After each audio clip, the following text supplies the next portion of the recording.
龙月真的见到皇额娘推了西娘娘吗？她究竟说没说谎？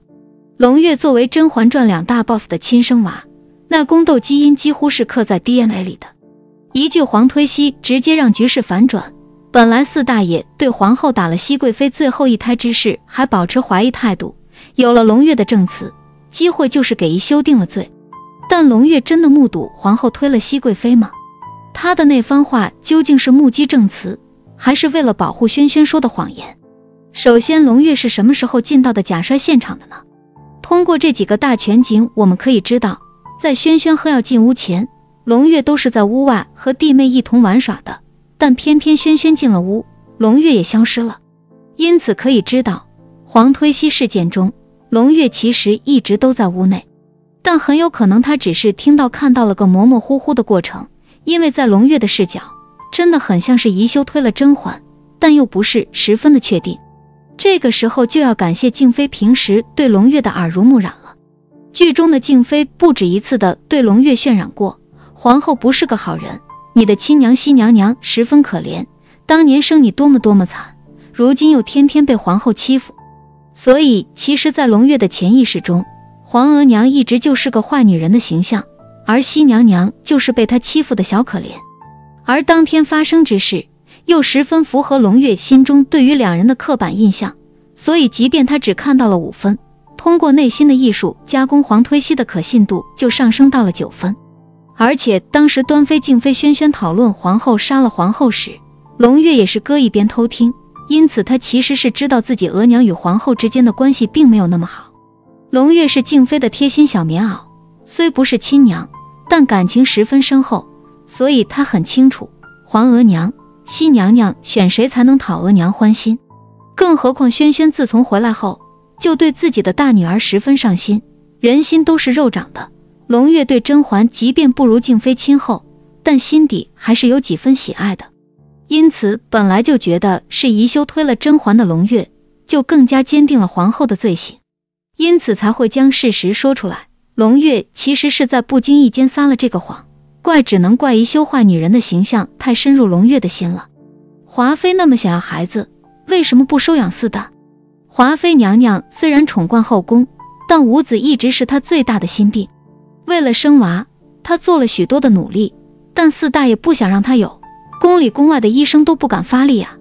所以流水的银子花出去，还是一个孩子都没有。但四大爷没娘的孩子有的是，养在热河行宫的野生四阿哥就是其中之一。那为啥华妃不选择领养四旦，给自己和家族增加些注意呢？先不说皇上太后同不同意，即便是华妃自己都不会同意这个想法。首先是华妃和皇后不一同了，如宜修自己所言，她早就过了适合生育的年纪，四大爷对她又没有那么宠爱，所以只能靠收养其他人的娃来巩固自己的地位。但华妃对欢宜香之事并没有察觉，因此她觉得自己正当壮年，身体康健，有自己的孩子那是迟早的事，哪里需要收养一个别人的孩子？况且华妃宠冠6宫也是宜修不能比的，所以年世兰的心思一直是如何讨皇上欢心，如何怀孕生养，对于收养一事根本就没有考虑。并且四阿哥还不是普通阿哥，他的生母是四大爷醉酒后宠幸的一名宫女，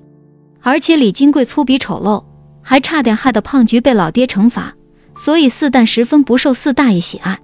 要不也不会一直扔在圆明园放养，这事不是啥秘密，后宫里资历老一点的妃嫔都知道。华妃深爱皇上，自然也不愿意收养个晦气孩子，惹得四大爷不快。四旦自幼心思深沉，在胖菊第一次去到圆明园时，他就想过给自己谋个养母，但皇后懒得见他，华妃更是拿他作为讽刺三旦的对比组，所以可知对于年世兰而言，即便是齐妃生的三旦他都看不上，更不用说更不堪的四旦了。而且华妃和静妃、端妃不同，她就不是一个喜爱孩子的性格。通过瘟疫事件可知，年世兰其实对小孩子的容忍度极低，即便是年幼婴儿的啼哭都无法忍受。虽然四阿哥已经过了需要华妃娘娘抱着喂安眠药的年纪，但华妃也不会对他有太大的容忍度，因为华妃想要孩子，但不是宜修那种无论是谁的阿哥都可以，他单纯的只是想要一个自己与皇上的孩子，因此华妃自然不会领养四阿哥。甄嬛传大结局，端妃没来聚会是真的生病了吗？在甄嬛的屠龙小队接连扳倒宜修和皇上后，终于成功升职，但升职后的端妃却主动同之前的老同事断了来往，更是天天因病不去参加聚会。那她为啥要这样做呢？首先，端妃之所以同甄嬛交好，其实就是看穿了她的长相酷似那个女人。